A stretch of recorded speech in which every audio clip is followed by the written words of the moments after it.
Comme dans la plupart des grandes villes, à Paris, dans les beaux quartiers, tous les jours c'est la cour des miracles. Des femmes trouvent comme par enchantement des bagues en or au pied des passants. Nous équipons notre journaliste d'une caméra cachée et nous allons la suivre à distance pour comprendre qui sont ces trouveuses de bagues. Et après quelques minutes, bingo, cette femme ramasse juste devant nous une bague. Comment? C'est de l'or. Ah, je sais pas. C'est pas à moi. Vous croyez que c'est de l'or? Oui. C'est vrai? Furiu. De l'or qui furiu. Bah non, allez, c'est vous qui l'avez trouvé. Évangéliste, je ne sais pas d'ici. Merci. Merci. Cette Roumaine prétend être évangéliste et n'avoir pas le droit de porter de bijoux. Elle nous laisse la bague et fait mine de s'en aller avant de faire brusquement demi-tour. Oui.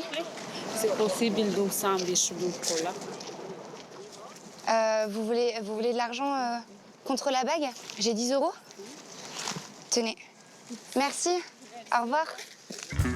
Une arnaque bien rodée. Pour gagner un peu d'argent dans les grandes villes, des dizaines de gens du voyage ont fait du coup de la bague leur spécialité. Tous les jours, ils arpentent les rues passantes à la recherche de proies un peu crédules. Et ça marche. Les employés des boutiques de rachat d'or connaissent bien la musique. Bonjour. Bien sûr, madame, si c'est en argent massif, bien sûr, nous reprenons. Régulièrement, des personnes frappent à leur porte avec la bague. Elles veulent toutes en obtenir un bon prix. Ils arrivent avec la bague, ils la posent en général ici, et puis on la regarde, et puis la première chose qu'on dit, mais vous savez, nous on en a plein notre tiroir, donc on sort et on a dit, écoutez, voilà. C'est un peu comme le Canada Dry, ça a le goût de l'alcool, ça a la saveur de l'alcool, mais c'est pas de l'alcool là, c'est pas une Ferrari en fait, c'est une Ferrari, mais il y a un moteur de chevaux à l'intérieur. Ces bagues en laiton assez lourdes et avec des faux poinçons n'ont aucune valeur. Elles sont uniquement fabriquées pour piéger les passants. Au commissariat du 1er arrondissement de Paris, les hommes de la brigade anticriminalité connaissent eux aussi cette petite arnaque. Christophe, policier depuis 17 ans, l'aperçoit à chaque coin de rue lors de ses patrouilles en civil. À peine sorti du commissariat, le policier voit un jeune homme qui se fait avoir. Voilà, je vais remettre une petite pièce. Vous parlez français? Non, oui. Ah, Excusez-moi. Oui, ça peut perturber, on dirait. Ah oui, c'est vrai. Oui, parce qu'il m'a parlé, il m'a demandé 1,50 € pour mes cafés. D'accord, il vous a même pas proposé une bague là Ah oui, si, ça. Ah bah Elle oui. est tombée par terre. Parce que moi, je sais pas qui elle est. Ben, moi je vais vous le dire, elle est à lui. Elle est à lui, là, c'est tombé par terre. Et... Tout à fait, pour obtenir un peu d'argent. Ah d'accord. Ben voilà, donc... non, ça m'intéresse pas, c'est pas de l'or de toute manière. Ah, je sais pas. Vous tenez, ça vous fait un souvenir. Ouais, c'est bien bon. Mais ben, vous connaîtrez la technique comme ça. Merci beaucoup. Au revoir, de rien. Quelques mètres plus loin, nous retrouvons l'escroc. Il est déjà en train de piéger une autre victime à la terrasse de ce café. Nous essayons d'en savoir un peu plus sur cette fameuse bague. bonjour. Ça a marché? Non. Et tu les fabriques où les bagues? Là, pas fabrique moi. T'achètes où, en Roumanie? Non, pas fabrique moi là-bas. La Roumanie fabrique pas moi. T'achètes 50, 100, 200 bagues là-bas? T'achètes des sachets de bagues? 400. 400? 400 bagues. 400 bagues. Et combien de lait 400 bagues? 400 bagues. 150 €. Soit un peu moins de 40 centimes l'unité. Une affaire facilement rentable. Moi, je sais que ça, c'est escroquerie. C'est pas bien qui fait moi, ça. Alors qu'il n'y a pas de travail qui est fait.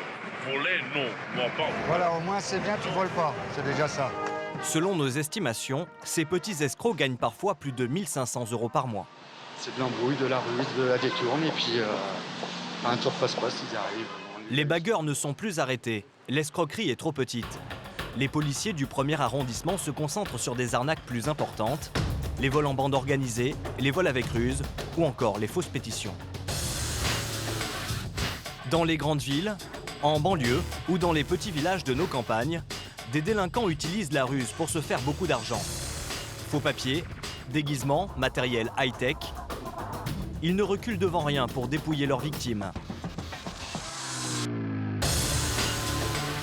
Pendant plusieurs semaines, nous avons suivi différents services de police et de gendarmerie qui font la chasse aux escrocs. Oui, on les a. Pascal, policier à l'ancienne, est passé maître dans l'art de repérer des groupes de voleurs très astucieux qui ciblent les passants.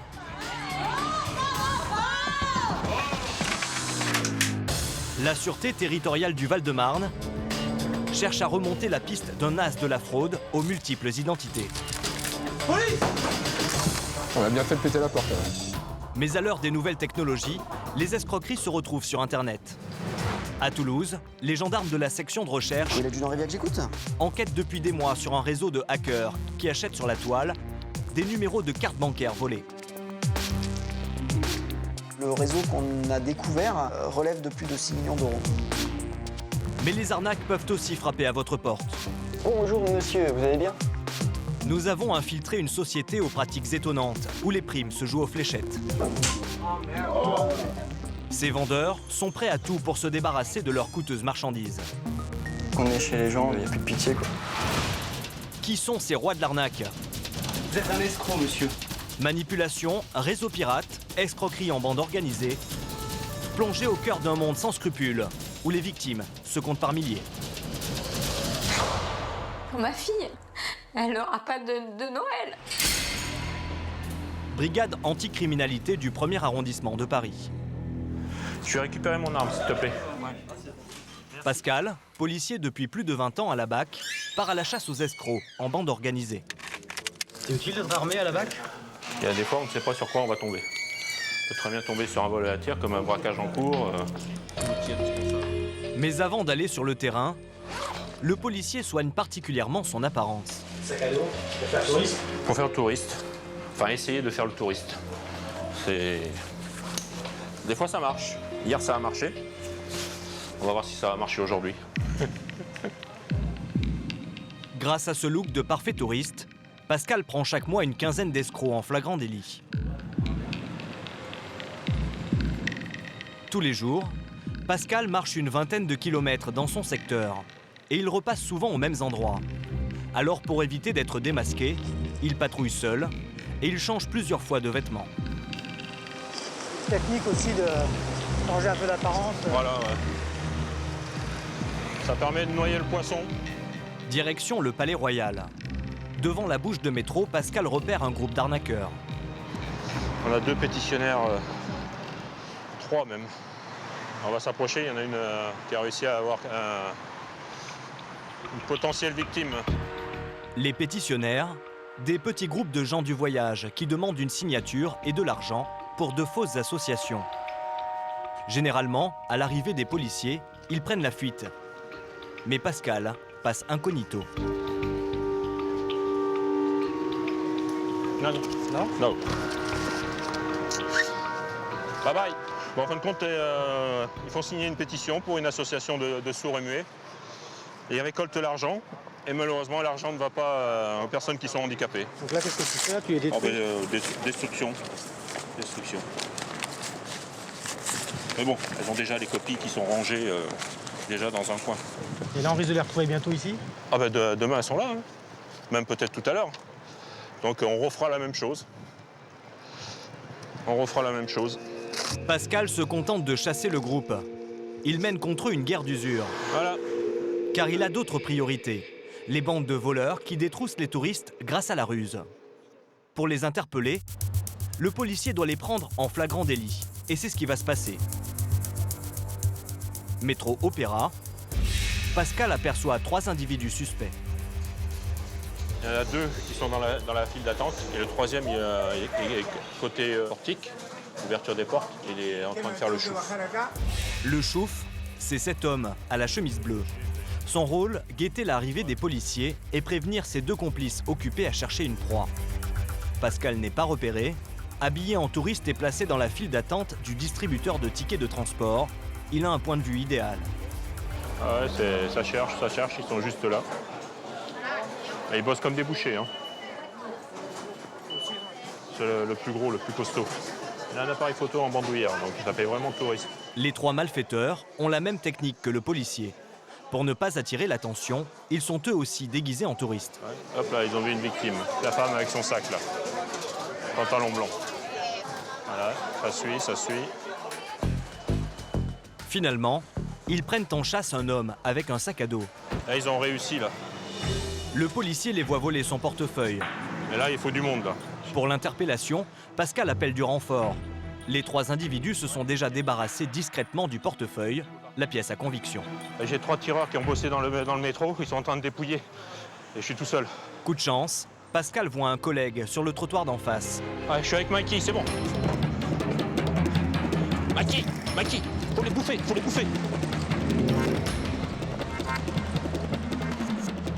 Les 3 voleurs sont neutralisés en pleine rue.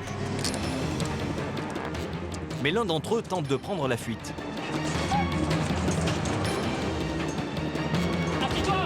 Assis-toi. Oui, on les a. Reste calme, mec. Donne-moi ton bras. Je vais chercher le portefeuille où ils l'ont jeté. Pascal pense savoir où le portefeuille a été abandonné. Et en fin de compte, ils ont glissé le portefeuille dedans. Ils se sont débarrassés du portefeuille. Regarde le portefeuille en bas des escaliers. Fais gaffe, hein. Tiens, dis-lui que je suis dans les égouts. Merci. Hein. Ah, c'est bon, il y a une carte d'identité. C'est un Argentin. Ah, ça fait plaisir. Donc, Pour la victime surtout? Ouais, pour la victime et puis pour nous aussi, parce que à marcher pendant des heures, quand on dit qu'on sert, qu'on interpelle, ça fait toujours plaisir.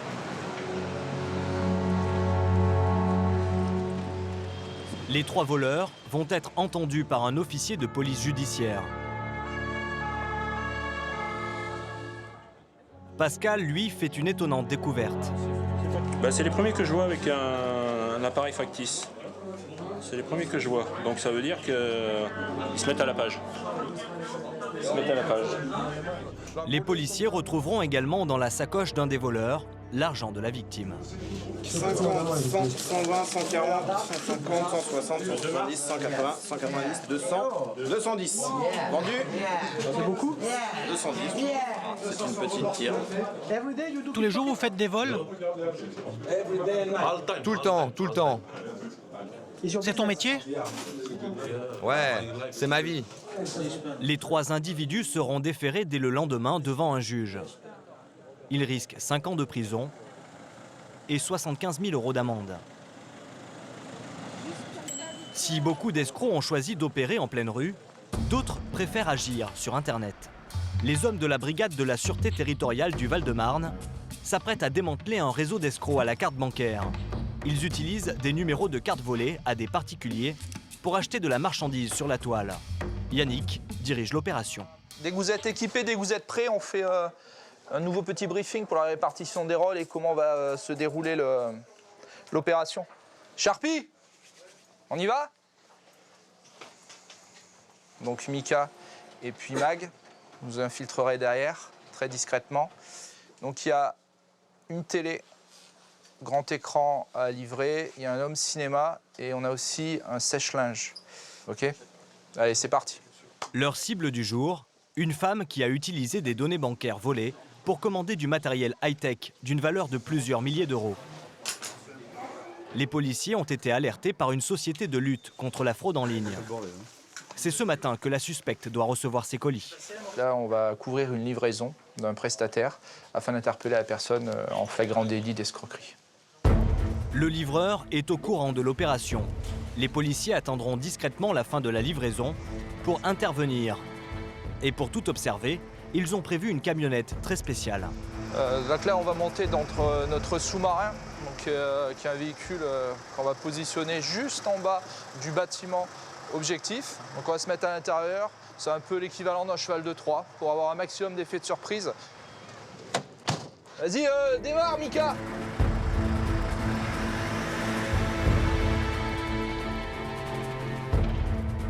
Le sous-marin se gare juste en face de l'entrée de l'immeuble de l'escroc présumé.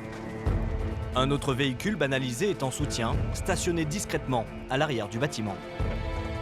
Ouais, Yannick de Jérôme, je m'annonce sur place. Hein. Ouais, c'est reçu. Là maintenant, il suffit d'attendre. On va attendre le camion de livraison qui va bientôt arriver d'ici quelques minutes. Les livreurs ont pour consigne de décharger la marchandise comme si de rien n'était. Ok, ça passe devant nous. Donc fort transit avec un rayon. Voilà, donc colis TV, donc écran plasma, fort volume, hein, fort volume. Donc il y a un diable. À la fin de la livraison, l'opération est déclenchée. Olivier et Jérôme, top pour vous. Les 6 policiers pensent que cette personne fait partie d'un réseau. Ouais, Sharpie Dianique, nous on descend de la cuve. Pour éviter qu'elle ne prévienne ses complices, ils doivent agir très rapidement après la réception du matériel. On y va, allez, vite. Police! Bouge pas! Ah là là. Allez, vite, répartissez-vous. C'est bon, C'est bon. Il n'y a rien là. Ok. Personne? Les placards? Vous êtes seul ici? Oui. Vous n'êtes pas surprise de nous voir? Non. Bon, vous savez pourquoi on est là alors? Vous vous doutez? Hein? Oui. Pour les numéros des cartes. C'est pour les numéros des cartes? Ouais. Et avec ces numéros des cartes, vous faites quoi? Hein? Vous faites des petites commandes, c'est ça? Ouais. Comment vous les avez eus, les numéros? C'est un magazine qui l'a vu. Vous l'avez vu physiquement? Non. Comment ça s'est passé? Alors, on se parle au téléphone. D'accord, et ça fait combien de fois que vous en prenez des numéros à ce monsieur-là? Là, c'est la première fois. Première fois? Combien vous en avez pris? Il m'a donné 4. 4? Pour combien? Il vous les a donnés ou vous les avez payés? Oui, j'ai payé. Combien? Un numéro, 50 €. Un numéro, 50 €, vous en avez pris 4? Vous avez payé 200 €? Non, j'ai payé 150, il m'a donné un. Gratuitement. Un gratuit? Pour acheter le quatrième. D'accord, c'est les soldes. Après ces révélations, les policiers ont confirmation qu'il ne s'agit pas d'une escroquerie isolée. Les escroqueries, c'est toujours un peu ça, c'est toujours... on tire la première ficelle et puis après, donc ça débouche toujours sur des trucs soit tout petits, soit c'est assez conséquent. Donc vous le connaissez bien, ce monsieur qui vous a passé les cartes bancaires? Oui, je le connais. C'est comment son nom? Il habite où? À Paris, mais je sais pas où. Les policiers n'ont pas d'adresse, mais ils ont déjà le nom du vendeur de données bancaires volées. Et dans le téléphone de l'interpellé, ils trouvent son numéro. Ce qui est intéressant au niveau policier, effectivement, c'est tenter de remonter la personne qui est juste au-dessus d'elle et qui lui fournit effectivement ses cartes bancaires et essayer de comprendre comment il les récupère. Cette femme est interdit bancaire et gagne 830 € par mois en faisant des ménages. Les policiers saisissent les objets qu'ils soupçonnent être liés aux commandes frauduleuses. Canapé en cuir flambant neuf, ordinateur portable haut de gamme et télévision de grande marque. Retour au commissariat de Créteil. L'interpellé est placé en garde à vue. Les policiers vont maintenant essayer de retrouver la trace de l'escroc qui fournit les numéros de carte bancaire. Selon la mise en cause, il serait sur les réseaux sociaux. Effectivement, l'escroc raconte sa vie sur Internet. Il s'affiche avec des liasses de billets, du champagne et avec un téléphone portable à 4 000 €, parfois dans des endroits paradisiaques. Loïc vient de consulter ses fichiers de police. Alors son CV, c'est donc recel, escroquerie, très connu pour escroquerie et très connu également pour usage frauduleux de moyens de paiement. Et on a aussi beaucoup d'usurpation d'identité. C'est pour ça qu'il a beaucoup d'identités différentes, ce monsieur. Pour être sûr que c'est la bonne personne, Loïc prépare un tapissage. Plusieurs individus en photo. L'interpellé doit désigner qui est son contact. Vous me dites si vous reconnaissez quelqu'un. Vous regardez attentivement les photographies. Dites si vous reconnaissez cet ami. Oui, c'est lui. Alors c'est lequel? C'est le numéro 3 là? C'est le numéro 3, vous êtes formel? Oui. Pendant son audition, la femme avoue qu'une partie de la marchandise était destinée à l'escroc. Les objets là qui sont arrivés chez vous, vous alliez en faire quoi après? La télé, en fait, c'était pas pour moi, c'était pour D'accord. lui. En fait, pour ne pas passer commande directement et ne pas se faire identifier, l'escroc vendait des numéros volés, mais il demandait aussi à ses clients de commander pour lui de la marchandise. Le dossier prend de l'ampleur. Mais fin à l'audition et donc on va faire une reprise de garde à vue puisque les faits sont requalifiés en escroquerie en bande organisée. Il s'agit désormais de faire tomber l'escroc au plus vite, avant qu'il n'apprenne l'interpellation de cette femme et qu'il prenne la fuite. Pour les policiers, c'est le début d'une chasse à l'homme. Le problème, c'est qu'ils ne disposent que de fausses adresses. Résultat des recherches, et truc excellent, il a fait 8 déclarations de perte. Donc il y a eu 8 rééditions de son permis de conduire en 8 ans. Il avait une voiture qu'il a vendue en 2007 à soi-même, mais sur son autre identité. D'accord. Tu vois, Donc là, c'est le véritable escroc, quoi. Voilà. C'est-à-dire qu'il a 50 identités, il a permis de conduire X aussi, voilà, c'est le véritable escroc. Difficulté supplémentaire, à la photo de l'escroc correspondent plusieurs identités et plusieurs fichiers de police. Pour le localiser, il faut le mettre sur écoute, mais surtout vérifier que le numéro trouvé ce matin est toujours actif. Ils le font sonner et raccrochent immédiatement. Attention, moment de vérité. Moment de vérité. Ça se trouve, il est en mode Ah, t'as rien qui sonne. Le réseau fonctionne, c'est bien. Ouais. Donc s'il appelle, on aura les messages et les appels de ce monsieur-là. Donc on pourra peut-être essayer de l'identifier plus rapidement. Les écoutes téléphoniques vont tourner toute la nuit. Le lendemain matin, à la première heure, Mika vérifie les enregistrements des conversations de l'escroc. Toi, tu étais en train de faire comment? J'ai pris la nuit. Alors, il vit la nuit, c'est certain. Ce matin, il s'est couché vers 8h, 8h30. Il est rentré chez lui, en tout cas, à cette heure-là. Il a tourné toute la nuit autour d'Aubervilliers, la Courneuve. Il se lève en début d'après-midi, quoi. Il n'a pas l'air spécialement vigilant sur ses conversations, en tout cas. C'est en début de soirée que l'escroc va commettre sa première erreur. C'est simple, viens aux côtés de la chapelle. De la chapelle? Ouais, viens devant le tabac. Oui. Il vient de donner un lieu de rendez-vous par téléphone. Les policiers décident de se rendre sur place, mais ils ne connaissent pas son véhicule. Sharpie est en première position. Ils sont à l'affût du moindre comportement suspect. Ah oui, on t'a vu, t'es devant le tabac, là. Il y en a qu'un, de toute façon. On s'est mis dans le sens inverse. 3 voitures de police quadrillent le secteur. Il faut attendre, il faut être patient, et puis ça va mordre. Pas de raison. Quelques minutes plus tard, Mika repère un véhicule qui se gare en double fil. Je pense que le Jaguar, ça peut être bon. Le Jaguar à gauche. Ah, il a un warning. Puis, un second véhicule se gare devant le premier. Il y a, je pense que c'est un Qashqai qui vient d'arriver, qui s'est garé devant un Jaguar et le mec est descendu, t'as le contact. Une voiture de police banalisée passe à proximité pour avoir une confirmation visuelle.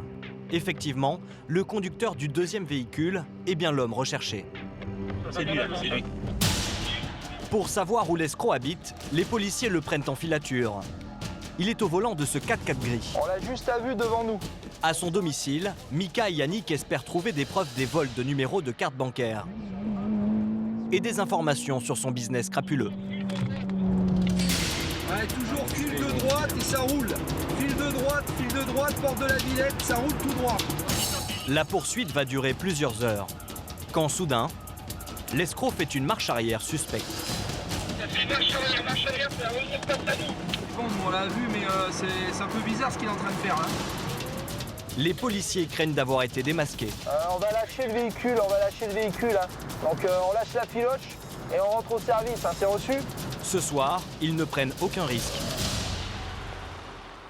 L'opération est reconduite au lendemain matin. Les policiers n'ont toujours pas l'adresse du suspect. Mais grâce à la géolocalisation de son téléphone portable, ils savent dans quel quartier chercher. Sur place, ils tombent sur son véhicule, identifié la veille lors de la filature. Un riverain le connaît, il indique le domicile de l'escroc. Pour l'interpellation, ils ont prévu un bélier. Selon les fichiers de police, l'homme a 4 avis de recherche et un mandat d'arrêt à son encontre. Chut. Aucun bruit, mais les policiers pensent que le suspect est à l'intérieur. Je vais taper pour le faire venir.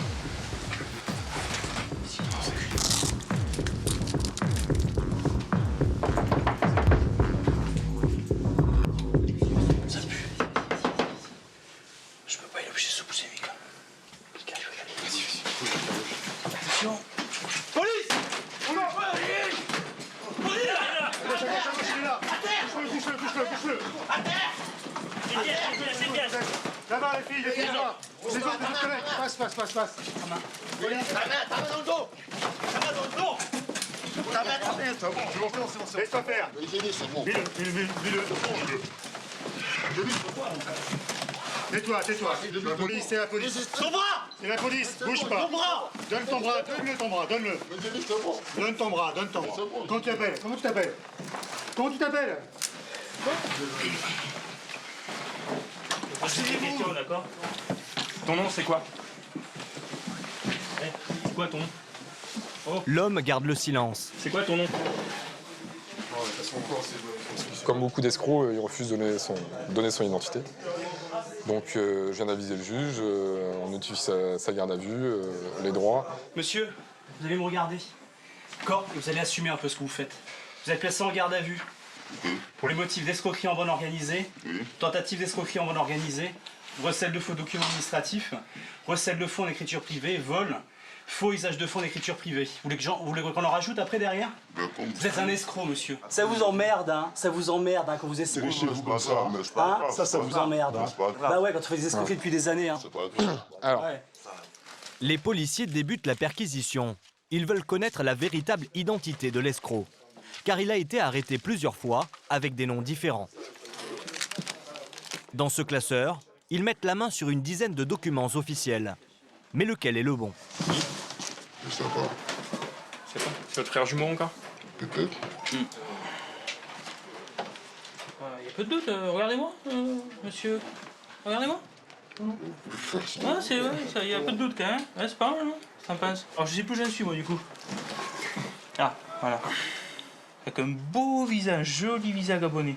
Et du coup, vous êtes gabonais, malien, sénégalais, vous êtes quoi exactement, monsieur, comme origine? Tous ces documents étrangers semblent authentiques. Mika découvre également une photocopie d'un passeport français avec dessus la photo de l'escroc. Soit vous avez des faux documents français, soit vous avez des faux documents maliens. Et en général, c'est des faux documents français qu'on trouve. Où monsieur est agent secret. Ouais. Vous êtes le Jason Bourne du Mali, en fait. C'est ça? Non? On a bien fait de péter la porte, alors. Impossible d'en savoir plus pour le moment sur son identité. Mais la suite de la perquisition réserve une belle surprise. C'est quoi ça? Alors là. Les numéros de carte bancaire avec des dates de validité. C'est quoi ça, monsieur X? Ouais. Pas Caillou. Ça passe ou pas? Non, monsieur, c'est quoi ça? C'est le numéro de carte bancaire. Des séries entières, bien classées, avec le fameux cryptogramme à 3 chiffres qui permet de passer commande sur Internet. Ce sont ces numéros qu'il revendait pour 50 €. L'individu est sans emploi et pourtant, les policiers découvrent aussi du matériel high-tech et des vêtements de grande marque. Ça, c'est des pompes à 500 €, entre 300 et 500 €. C'est des pompes un peu moins chères, ça va dans les 120, mais bon. J'imagine que c'est des pompes de marque plus ou moins à la mode et certaines marques de luxe, donc apparemment en totale inadéquation avec les revenus supposés, et en tout cas très certainement en rapport avec l'escroquerie qui le concerne. L'escroc a des goûts de luxe et avant sa garde à vue, il fait un petit caprice. C'est de la merde, ça, il faut avoir froid, on a un peu. Voilà, elles sont là-bas, là, les gars. Excuse-moi, elles sont là-bas, là. Là-bas, là. Voilà. Je préfère même ça. Le cinéma est long pour une paire de chaussures, hein? Non, c'est même pas ça. Parce que Ça, c'est bon, ça? Oui, c'est bon. Ouais, c'est bon. Ça y est, il a mis ses chaussures, Alors, on a des monsieur? chaussures, il a mis ses chaussures. Eh bien, c'est parfait, ça. Ah oui, t'inquiète pas. Ouais. Direction le commissariat de Créteil. Les policiers espèrent qu'avec le relevé des empreintes digitales de l'escroc, ils pourront découvrir sa véritable identité. Mais visiblement, l'homme connaît très bien la loi et il refuse cette procédure. Nous, on nous a demandé de prendre vos empreintes et prendre l'ADN. Vous voulez le faire ou pas le faire? Vous voulez pas du tout le faire? Généralement, ils le font, mais là, vu qu'il se présente sous plusieurs identités, il veut pas qu'on le retrouve. Il refuse. Il refuse? Ouais. Catégorique. Hein. Ça aggrave son cas, ouais. Et puis, de toute façon, tous les papiers qu'on a, c'est avec sa photo, donc concrètement, c'est les identités fantaisistes qui là, on va les retrouver. Ça va nous prendre un peu plus de temps, mais on va les retrouver. Quoi. Les policiers ne peuvent pas l'obliger à donner ses empreintes, mais cela est puni par la loi. L'homme risque 1 an de prison et 15 000 € d'amende. Avec ce refus, Olivier et ses collègues sont contraints d'approfondir leurs recherches. Un coup il est congolais, un coup il est malien, un coup il est français, donc voilà, faire le tri, mais c'est pas un casse-tête, mais disons que c'est le lot habituel du parfait escroc, quoi, qui essaie de brouiller les pistes. Il y a toujours des erreurs, heureusement, toujours des erreurs. Jérôme, lui, espère que l'individu commettra une erreur lors de son audition. Profession, je mets quoi, monsieur? Vous ne travaillez pas. Si j'avais de l'humour, je mettrais escroc, mais bon, ça vous ferait pas rire. Si ça vous fait sourire, bon, ça va, principal. Pour tenter de trouver l'identité de l'escroc, les policiers procèdent par élimination. Son permis français intrigue Olivier. Une recherche dans les fichiers de la préfecture indique que la photo originale, celle fournie lors de sa première émission, n'est pas celle de l'escroc. C'est pas du tout la même personne. Hein. On voit très bien au niveau de la coupe, notamment l'implantation capillaire. En fait, il s'agit très certainement d'une usurpation d'identité. L'individu interpellé a mis sa photo sur le permis d'un autre. Les policiers le mettent face à cette découverte. Ça, c'est qui? Ça, c'est moi. C'est vous? Oui. D'accord. Ça, c'est quand vous avez fait le permis de conduire qui est ici, qu'on a retrouvé dans votre poche. Donc vous revendiquez l'identité. Et c'est ce monsieur-là qui a fait le permis. C'est faux. Ah, c'est faux. C'est pas lui non plus. Sa pièce d'identité française. Ouais. Avec son numéro français qui correspond. C'est pas lui. D'accord. Très bien, monsieur. Donc on conclut, et tout le monde est présent pour en attester que vous êtes le menteur, monsieur. Avec ce tour de passe-passe, l'homme possédait un vrai document français, mais avec une mauvaise photo. C'est gênant d'être étranger en situation irrégulière. Hein. C'est mieux d'avoir des faux papiers français. Mais c'est bien. Hein? C'est ça, monsieur. Donc vous assumez pas? Vous me croyez pas. Non, si vous me croyez pas, faites ce que vous voulez pour me montrer c'est quoi mon identité, c'est tout, c'est simple. Malgré les évidences, l'escroc tient tête aux policiers et prétend toujours être français. Il n'avouera jamais ses origines. Comme je vous l'ai dit, vous êtes né anonyme et vous mourrez anonyme, monsieur. C'est tout. Il n'y a aucun problème. Voilà, c'est tout. Donc maintenant, après, c'est juste ridicule, quoi. Je trouve ça dommage, quoi. Écoute. Et la finalité, vous la connaissez, quoi. Il y a de très grandes chances que... Il n'y a aucun problème. Hein, que la prochaine musique que vous jouiez, c'est avec les harpes des barreaux de votre prison. Voilà. Je pense que c'est ça. Voilà. La seule chose que l'homme accepte de dévoiler aux policiers, c'est comment il se procure les numéros de carte bancaire frauduleux. Alors, comment vous faites alors? Montrez-moi comment vous faites. En fait, l'escroc achetait tout simplement les numéros sur des sites internet pirates, basés à l'étranger. Et donc c'est un site d'hackers, c'est ça? Hacker. C'est un site de hackers, c'est ça? L'homme les revendait ensuite sur les réseaux sociaux ou encore par texto à des connaissances. Comme celui-ci, extrait de son téléphone portable.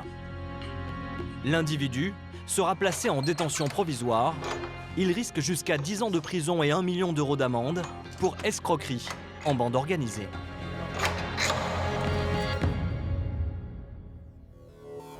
Ces sites pirates où se vendent les données bancaires volées à des particuliers foisonnent sur Internet. Et les escrocs qui font usage de ces numéros de cartes dérobées agissent sur tout le territoire. Depuis plusieurs mois, la section de recherche de la gendarmerie de Toulouse enquête sur ces sites internet pirates et ses utilisateurs. Aujourd'hui, les gendarmes vont faire tomber un important réseau. Ils vont arrêter une vingtaine de personnes. L'adjudant Ravaillac est le directeur de cette grosse enquête. Ce sont des forums extrêmement privés, des forums qu'on appelle underground, qui sont sur invitation, c'est-à-dire afin d'éviter que des personnes malveillantes, genre par exemple des forces de l'ordre, arrivent à pénétrer à l'intérieur. Il faut que vous soyez intronisé par des personnes qui sont déjà présentes dans le milieu. Un long travail d'infiltration très délicat dans le monde des hackers. Et comment on monte patte blanche quand on est gendarme pour aller sur le forum? Alors ça, c'est un secret. Ça, malheureusement, nous ne pouvons pas tout vous dévoiler. Avant de se retrouver sur Internet, voici comment nos numéros de carte bancaire peuvent être volés. Il faut être très vigilant. Les délinquants imaginent des systèmes sophistiqués pour piéger les distributeurs de billets, comme avec cette fausse façade. Ce minuscule petit trou n'est ni plus ni moins n'est que le prolongement de la caméra qui, elle, va filmer les données que vous allez taper dans le cadre de votre retrait de distributeur automatique de billets. En plus de votre code secret, les pirates peuvent récupérer vos données bancaires grâce à un mini-scanner caché dans un faux lecteur de cartes, lui aussi fixé sur le distributeur. Toutes les données sont enregistrées sur un disque dur que les pirates viendront rechercher discrètement, puis ils les vendent sur Internet. Voilà, là par exemple, vous avez à l'écran une liste de numéros de carte bancaire qui ont été envoyés. Donc vous avez le numéro de la carte, la date de validité, le cryptogramme, l'identité de la personne, son adresse, là où elle habite, son numéro de téléphone, tout ce qui concerne la personne. Toutes ces données ont été piratées et sont revendues après à la pièce au plus offrant. 80 € pour une carte bancaire de base et jusqu'à 600 € pour le top des cartes de paiement. Les clients du site peuvent passer commande sur Internet, mais ce n'est pas tout. Avec ces informations et un processus complexe, certains escrocs parviennent aussi à fabriquer une copie d'une carte bancaire originale grâce à ce petit appareil. Notamment pour les cartes américaines qui sont sans plafond pour certaines. Si elles sont bien alimentées, eh bien, automatiquement, vous pouvez débiter autant que vous voulez, quoi. Avec ce système et le code secret, les utilisateurs du site peuvent même retirer de l'argent aux distributeurs. Dans cette affaire, les sommes détournées sont vertigineuses. À l'heure actuelle, on peut estimer que le réseau qu'on a découvert, celui-ci plus la suite du dossier dont on ne peut pas encore évoquer, relève de plus de 6 millions d'euros. Allez. Vous voulez Julien Réveillac, j'écoute. Ce matin, la section de recherche de Toulouse a chargé 133 gendarmes d'interpeller 20 clients de ce réseau pirate un peu partout en France. Ils pensaient être protégés par l'anonymat d'Internet, mais leur escroquerie va leur coûter très cher. L'équipe de Toulouse reçoit par téléphone les premiers résultats des interpellations, numérotés de C01 à C020. Pour le C03, 6 h du matin, il accepte de s'expliquer sur ce qu'il a fait ou ce qu'il n'a pas fait. Non, il reste que les envois fax. Ça démarre sur les chapeaux de roue. C'est toujours le rush là, c'est la période la plus difficile puisque c'est là où tous les enquêteurs appellent de toute la France par rapport à l'opération pour donner les résultats et les premières interpellations.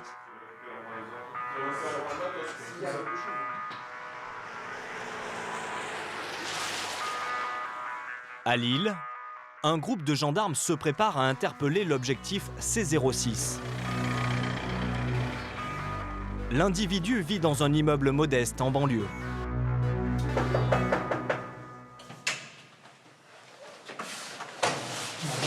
Bonjour madame, c'est la gendarmerie. Bonjour.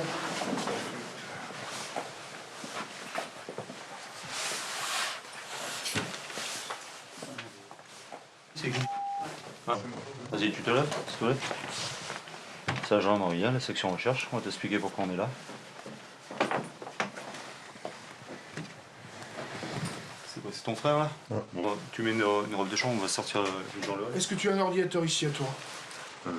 D'accord, donc on va le prendre. On va regarder. Et ce qui m'intéresserait quand même, avant de faire une perquisition, c'est que tu me donnes quelques renseignements sur, par exemple, je sais pas, au hasard des cartes bleues, quoi. Des numéros de cartes bleues. Tu vois à peu près ce que je veux dire? Vaguement, mais... Non, mais non. Non. Ah. Bah, je vois à peu près. Tu vois de quoi je parlais? Oui. D'accord. Est-ce que tu as conservé des traces ici? Que ce soit informatique ou papier ou ce que tu veux? Oui. D'accord. Donc tu vas me les donner? D'accord. Allez. C'est sur un disque dur. Alors, bah, tu vas me sortir ton disque dur. Et puis je l'exploiterai par la suite. Allez, tu allumes la lumière, s'il te plaît. Les gendarmes perquisitionnent la chambre du jeune homme. Des cahiers d'écoliers, une maquette de bateau, des photos de stars. L'interpellé est un lycéen modèle de première S. Pendant la fouille, les gendarmes ne trouvent aucun document compromettant. Mais le jeune homme, tendu, passe vite aux aveux. Des personnes avec qui tu étais en contact via Internet ou tu as eu des numéros de carte bleue? J'ai eu des échanges avec un Camerounais. Ouais. Il m'a donné une carte française, donc je commandais un GPS et une table de mixage. 2 petites commandes frauduleuses, punissables par la loi, qui mettent l'apprenti pirate en état de choc. Tu veux boire quelque chose de chaud? Tu t'es habillé chaudement? Ah, c'est parce que tu es sous le coup de l'émotion, mais c'est normal. D'habitude, c'est ta maman qui te réveille. Là, c'est les gendarmes, c'est pas pareil. Non, c'est moi réveil. C'est un jeune, en fait, qui s'est essayé sur le net. Tout simplement, ça a marché, pas marché, ça, les éléments techniques vont le déterminer ou pas. Non, à mon avis, c'est juste un jeune primo-délinquant qui se matave rapidement. Les gendarmes embarquent son ordinateur. Le jeune homme sera placé en garde à vue, le temps d'exploiter les données. Les enquêteurs de Lille veulent maintenant retrouver les numéros de cartes bancaires frauduleux utilisés par le jeune pirate. Il est protégé par mot de passe. Il y a mot de passe, alors. Pascal Morin. Le gendarme tente un coup de poker. Ouais. Il demande à parler aux mises en cause dans sa cellule de garde à vue. On est sur ton disque dur externe là. Le nom du fichier c'est quoi? Ouais, je l'ai. Il est protégé par un mot de passe, c'est quoi? Alors SO minuscule? Ouais, c'est bon, impeccable. Je te remercie, tout à l'heure. Le dossier protégé est une vraie caverne d'Ali Baba. À l'intérieur, des dizaines de numéros de cartes frauduleux encore valides. Vu les identités, il s'agit de cartes bancaires françaises. Les gendarmes trouvent également des copies de cartes de paiement avec les pièces d'identité de leurs titulaires. De quoi commettre beaucoup d'escroqueries. Mais le jeune pirate n'a certainement pas eu le courage de tous les utiliser. Le gendarme est satisfait de cette découverte. C'est ce qu'on nous a demandé de rechercher dans le cadre de la commission rogatoire, donc voilà, mission accomplie. À Toulouse, à la section de recherche, le tableau des interpellations est déjà bien rempli. Le directeur d'enquête informe le parquet. Ah, monsieur le juge, parfait, impeccable. Là, pour l'instant, donc, on est à 14 gardes à vue en cours, qui ont été lancés. On en a 4 qui vont arriver incessamment sous peu. Et on a 6 individus, pour l'instant, qui n'ont pas été trouvés. Donc, pour l'instant, on est content, 90% au moins interpellés. Donc c'est surtout succès, mais c'est surtout ce qui est le plus gros succès, c'est qu'il n'y a pas d'incident. Voilà, et ça, pour nous, c'est le plus important. En France, en 2012, 650 000 ménages ont été victimes de fraude à la carte bancaire. Un chiffre en constante augmentation. Si le monde virtuel regorge d'escrocs, des sociétés bien physiques, aux pratiques douteuses, s'installent dans nos villes et nos campagnes et font elles aussi des milliers de victimes. Dans les environs de Bordeaux, Émilie vient d'en faire la douloureuse expérience. Je vais vous montrer le fameux qui est stationné ici. Prend pas mal de place. Vous avez servi beaucoup? Non. Jamais. Parce que c'est pas du tout maniable, je trouve. Il est trop gros, il passe pas sous les lits. C'est trop lourd, c'est compliqué. Voilà, donc je peux ranger l'animal. Et pourtant, ce drôle d'aspirateur fabriqué aux États-Unis, Émilie l'a acheté plus de 3 000 € lors d'une vente à domicile qui a duré des heures. Émilie n'a pas su dire non au vendeur, venu de la part d'un ami, et elle en fait encore les frais. Et j'ai mis toutes mes économies dedans, quoi. Et maintenant, je suis en surendettement. Voilà. Ces économies à sec, Émilie a dû souscrire un crédit qui va lui coûter très cher et transformer sa vie en cauchemar. Ce mois-ci, mon loyer a été refusé. Je ne pourrais pas payer mes impôts locatifs et subvenir aux besoins de ma fille. Voilà. Tout ça pour un aspirateur. Ces aspirateurs hors de prix sont vendus uniquement lors d'un démarchage à domicile, toujours sur les recommandations d'un proche. Nous avons rencontré l'un de ces vendeurs, Vincent. On va voir un petit peu tout ce que peut faire le... Et là, tadam, le suceur, comme ceci. Pour les animaux, celle-ci. Faire un petit massage à son chien ou à son chat. Donc c'est vrai que quand on déballe, il faut un peu le bordel, hein, mais après... Là, on a le kit turbo, le kit bricolage, avec une ponceuse. Vincent souhaite aujourd'hui quitter cette société. Il a accepté de nous faire pénétrer dans l'entreprise et de nous faire découvrir ses pratiques contestables. Une fois qu'on est chez les gens, on est là pour vendre l'appareil. Donc il n'y a plus de pitié, quoi. Plus de pitié. Plus les chiffres sont gros, plus ça passe. Nous suivons Vincent pour l'une de ses dernières démonstrations. Il a rendez-vous chez une dame, une connaissance de sa famille. Nous filmons en caméra cachée. Dès le début de la démonstration, Vincent joue sur la corde sensible. Son avenir, en tant que jeune employé, dépendrait d'un mystérieux concours. On serait gentil de m'accueillir déjà chez vous. Ça m'aide vachement pour mon petit concours. Parce qu'on a un petit concours en ce moment, mais qui se termine aujourd'hui. C'est pour une évolution future très rapide. Et donc c'est très important. Moi, je suis à vraiment très peu de points pour évoluer en tant que chef d'équipe le mois prochain. Ce concours, qui se termine soi-disant ce soir, est en fait un moyen de pression appris par cœur lors de sa formation. Comme devoir démontrer à cette femme que son logement est extrêmement sale. Pourtant, vous êtes assise sur ça. Donc est-ce que vous continuez à avoir ça comme poussière sur vos fauteuils ou vous voulez vraiment avoir des fauteuils qui sentent bon, qui n'ont plus de poussière, etc. Puis vient le tour des fonctions soi-disant extraordinaires de l'appareil. À l'intérieur, on a un petit peu de ce produit magique. Il sert à quoi alors ce produit? Ça remplace le pressing. Après l'économie du pressing, le coup de grâce. L'appareil remplacerait aussi des séances de kiné. Après là, il y a un petit plus. Là, si je vous dis, madame, que c'est une masseuse, est-ce que vous me croyez ou pas? Si vous me le dites, je viens vous croire.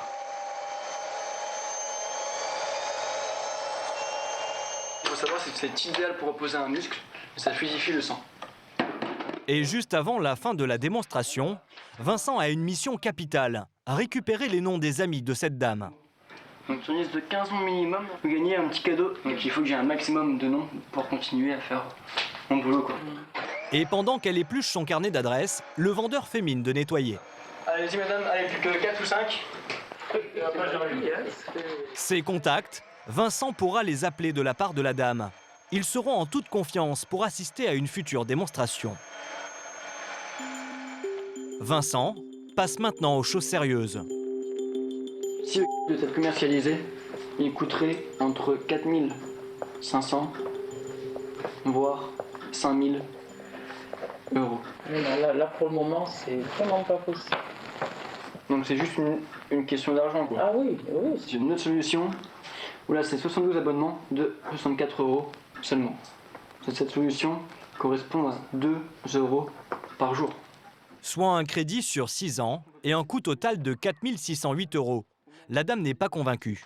Là, c'est vraiment pas possible. Ça m'aurait peut-être suffi pour mon évolution. Vincent fait semblant d'être effondré. Ce jeu d'acteur lui a aussi été enseigné lors de sa formation, comme cet appel aux responsables. Je vous passe madame, hein. Pensez à mon concours, faites quelque chose pour moi et pour eux. Allez, je vous la passe. Bonjour, je suis d'accord, mais là, financièrement, je ne peux absolument pas mettre 60 euros par mois, même 60 euros par mois en ce moment, je ne peux pas. Le responsable fait la sourde oreille. Il insiste sur l'avenir compromis de Vincent et essaie de faire culpabiliser la cliente.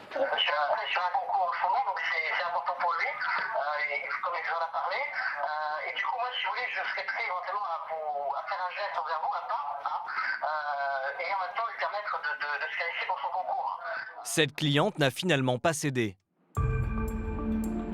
Vincent nous dévoile qu'en fait, cette échéance du concours n'en est pas vraiment une. Donc c'est un jeu de petits sketchs, il faut qu'on parle d'un concours. Un concours pour une évolution, un concours pour des voyages qui se finit le soir même, alors que pas du tout, le concours il est encore en jeu pour plusieurs mois. Si Vincent souhaite aujourd'hui quitter cette société, c'est parce qu'en quelques semaines, il a fait plus de 2000 km en voiture et des dizaines de démonstrations pour presque rien. J'ai fait 7 ventes et j'ai touché à peine 200 euros. Pire, le jeune homme s'est vite rendu compte que cet aspirateur hors de prix est quasiment invendable, sauf à ses proches. Il était sans emploi et sa famille a voulu l'aider. Donc au début, on voit nos familles, on voit nos amis. À la base, ils disent pour s'entraîner à la démonstration, mais après, on se rend bien compte qu'au final, c'est pour vendre l'appareil. Et moi, j'ai vendu à mes parents, j'ai vendu à mes grands-parents, à ma grand-mère. Je me sens mal si je pouvais faire marche arrière et dire aux gens ne prenez pas. Voilà, je ferai. En fait, cette société recruterait des centaines de jeunes chaque année dans le but de vendre essentiellement sa marchandise à leur famille. Je me suis fait vraiment manipuler, quoi. Et on s'en rend pas compte. On ne voit rien venir, on est dans un système où on dit oui à tout. La société régionale qui vend ses aspirateurs américains est située dans la zone industrielle d'un petit village du Bordelais. Nous l'avons infiltré en caméra cachée et nous étions loin d'imaginer ce que nous allions découvrir. La première réunion de la journée commence par une petite danse obligatoire.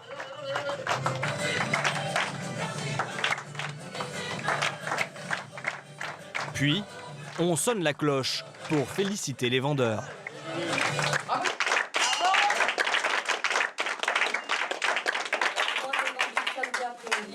Donc là, une amie, elle a été très contente surtout de la ZBrush plus la brosse à matelas. Donc elle m'a dit, il n'y a pas de souci, je signe le contrat. Ce vendeur vient de réussir une vente à une proche. Et sa récompense, il la joue aux fléchettes. Je voulais faire les petites fléchettes, d'accord? Ah merde. Ça, vous l'avez déstabilisé. Et 11. 49 et 11. 60. C'est bien. On applaudit. L'homme est chanceux, il vient de gagner une prime de 60 €. Puis, c'est au tour du patron d'entrer en scène. Durant plusieurs heures, ses employés vont subir un véritable lavage de cerveau. Aujourd'hui, quand on dit qu'on aime quelque chose, c'est pas normal. Moi, j'aime mes enfants. Excusez-moi, je suis pas dans une secte. Je suis pas mormon non plus. Non, mais je vous le dis. J'aime mon chien. Excusez-moi, je suis pas rentré dans la secte des chiens. Le patron craint visiblement que sa société soit comparée à une secte. Il tient à rassurer ses employés sur le sérieux de son entreprise. C'est un produit qui se vend. Ça fait 100 ans bientôt qu'il est vendu. Il est représenté dans 77 pays. Je veux bien qu'il y ait 77 connards dans le monde, un peu plus, parce qu'imagine le nombre d'agences qu'il y a. C'est là qu'on est tous vraiment des débilos. D'accord? Et expliquez-moi comment ça se fait qu'aujourd'hui, depuis le temps que c'est aux États-Unis, ils n'ont jamais eu de problème avec les États-Unis. En fait, des agences et des vendeurs, comme ici à Bordeaux, ont de nombreuses fois été condamnés aux États-Unis.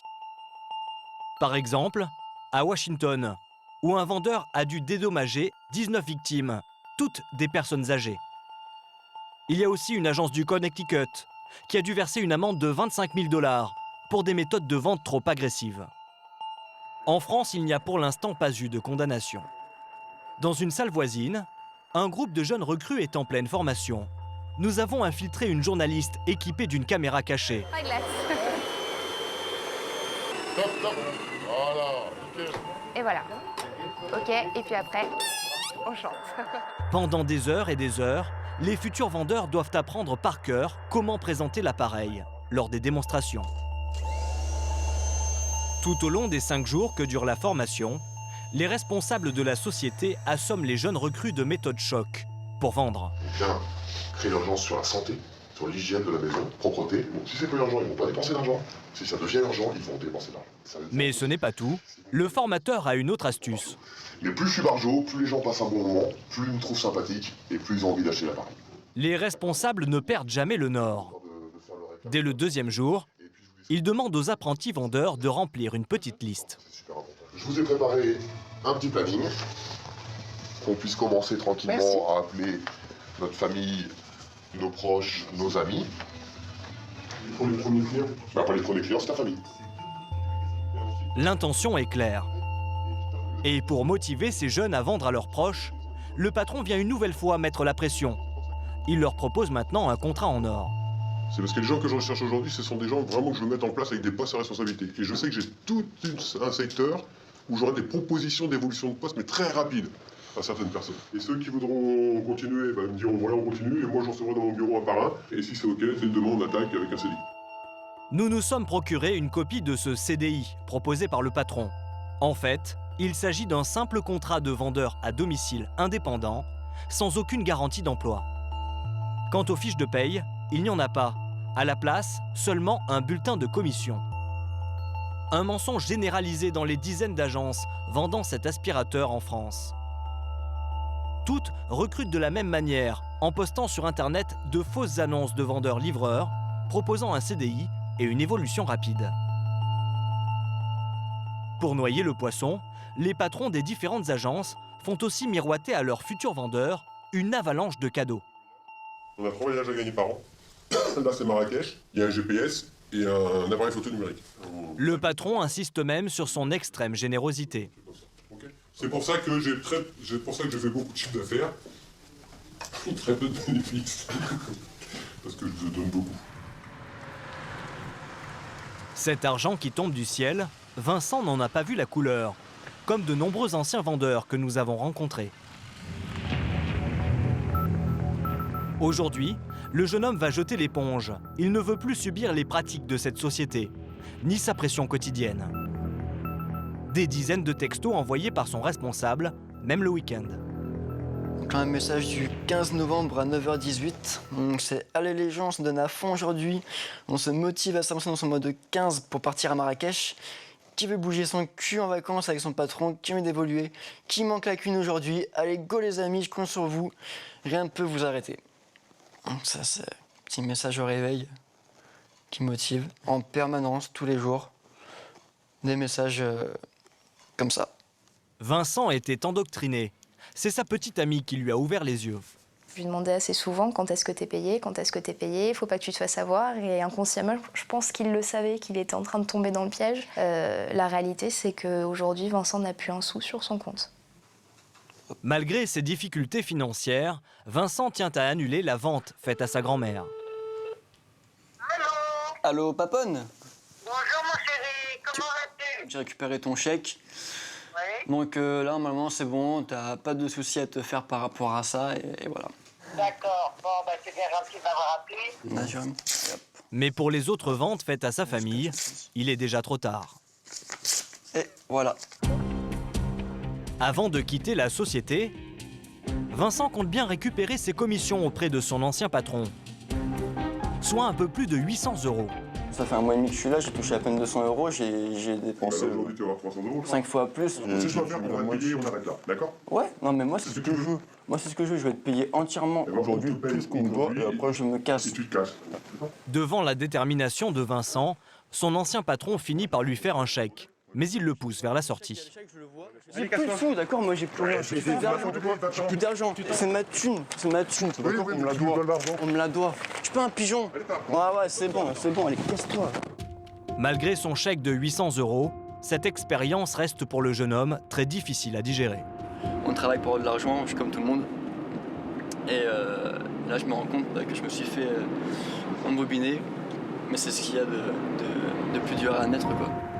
Les dizaines d'agences proposant cet aspirateur un peu partout en France utilisent tous les ans des centaines de jeunes comme Vincent. En voulant vendre à tout prix, elles font plonger des familles entières dans des difficultés financières et parfois dans le surendettement.